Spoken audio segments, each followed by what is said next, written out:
একটা সময় ছিল ঈশ্বরচন্দ্র বিদ্যাসাগর, রাজা রামমোহন রায়রা জাতিভেদ প্রথার বিরুদ্ধে লড়াই করেছিলেন।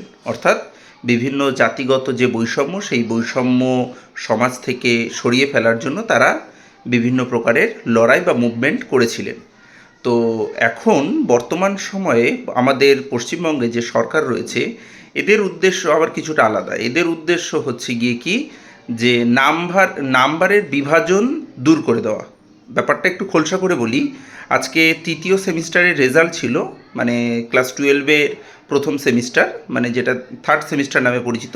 তো সেই থার্ড সেমিস্টারের রেজাল্ট বেরোলো। তো বেশ কিছু ছাত্রছাত্রী, চেনা পরিচিত অনেকেই রেজাল্ট পাঠাচ্ছে বা ফোন করে বলছে।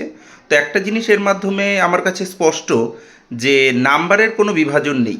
যে ব্যাচে বা সারা বছর পড়াশোনা করেনি, ব্যাচে 20-তে পরীক্ষা নিলে 2-4-এর বেশি পেতো না, তারাও যে নাম্বার পেয়েছে, আবার যারা সারা বছর ধরে কঠোর পরিশ্রম করেছে তারাও কিন্তু ওই একই নাম্বার পেয়েছে।